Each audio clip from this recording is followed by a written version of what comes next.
in the name of God, the Gracious, the Merciful. Aleph, Lam, Mim.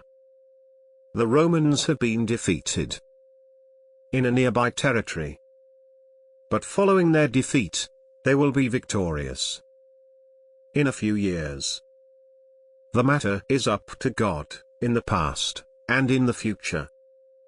On that day, the believers will rejoice in God's support. He supports whomever He wills. He is the Almighty, the Merciful. The promise of God. God never breaks His promise, but most people do not know. They know an outer aspect of the worldly life, but they are heedless of the hereafter. Do they not reflect within themselves? God did not create the heavens and the earth, and what is between them, except with reason, and for a specific duration. But most people, regarding meeting their Lord, are disbelievers. Have they not traveled the earth and seen how those before them ended up? They were more powerful than them, and they cultivated the land and developed it more than they developed it, and their messengers came to them with clear signs. God would never wrong them, but they used to wrong themselves. Then, evil was the end of those who committed evil. That is because they rejected God's revelations, and used to ridicule them. God originates creation, and then repeats it. Then to Him you will be returned. On the day when the hour takes place, the guilty will despair. They will have no intercessors from among their idols, and they will disown their partners. On the day when the hour takes place, on that day they will separate. As for those who believed and did good deeds, they will be delighted in meadows. But as for those who disbelieved, and rejected our signs and the encounter of the hereafter, those will be hauled into the torment. So glorify God when you retire at night, and when you rise in the morning. His is the praise in the heavens and on earth, and in the evening, and when you reach midday. He brings the living out of the dead, and He brings the dead out of the living, and He revives the land after it had died. Likewise you will be resurrected. And of His signs is that He created you from dust. And behold, you become humans spreading out. And of His signs is that He created for you mates from among yourselves, so that you may find tranquility in them. And He planted love and compassion between you. In this are signs for people who reflect. And of His signs is the creation of the heavens and the earth, and the diversity of your languages and colors. In this are signs for those who know. And of His signs are your sleep by night and day, and your pursuit of His bounty. In this are signs for people who listen. And of His signs is that He shows you the lightning, causing fear and hope. And He brings down water from the sky, and with it He revives the earth after it was dead. In this are signs for people who understand.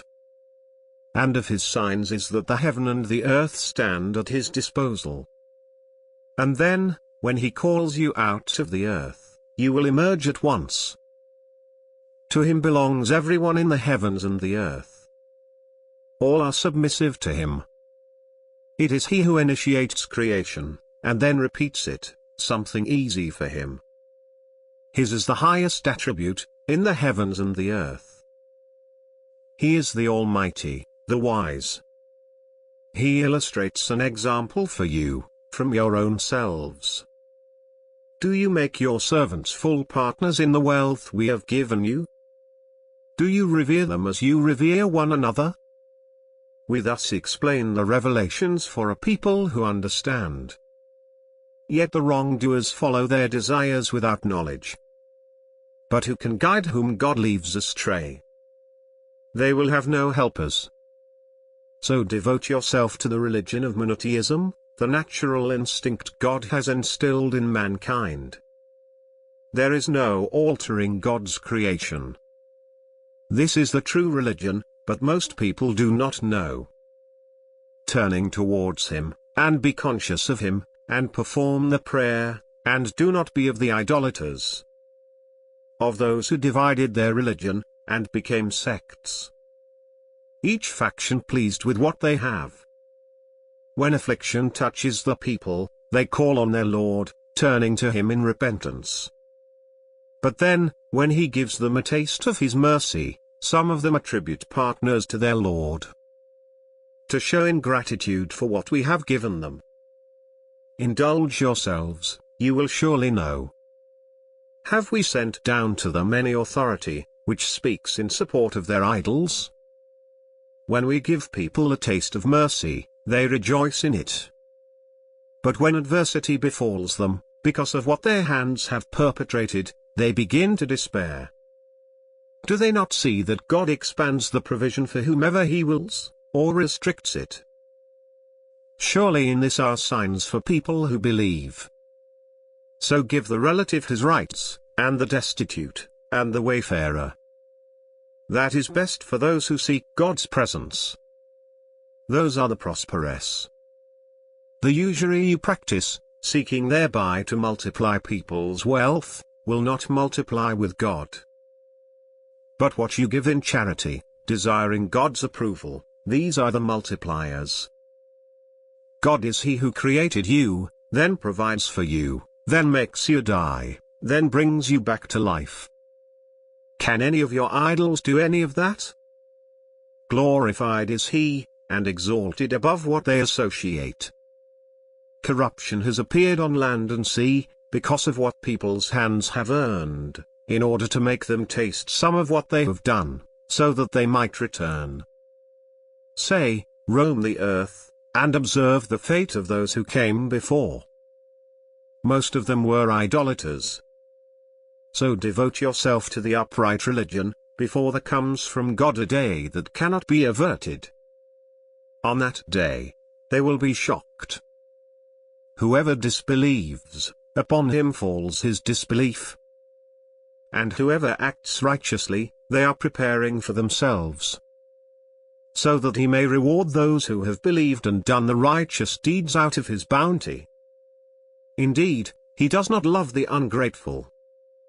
And of his signs is that he sends the winds bearing good news, to give you a taste of his mercy, and so that the ships may sail by his command, and so that you may seek of his bounty, and so that you may give thanks. Before you, we sent messengers to their people. They came to them with clear proofs. Then we took revenge on those who sinned. It is incumbent on us to help the believers. God is he who sends the winds. They stir up clouds. Then he spreads them in the sky as he wills. And he breaks them apart. Then you see raindrops issuing from their midst. Then, when he makes it fall upon whom he wills of his servants, behold, they rejoice. Although they were before this, before it was sent down upon them, in despair. So observe the effects of God's mercy, how he revives the earth after it was dead. Indeed, he is the reviver of the dead. He is capable of everything.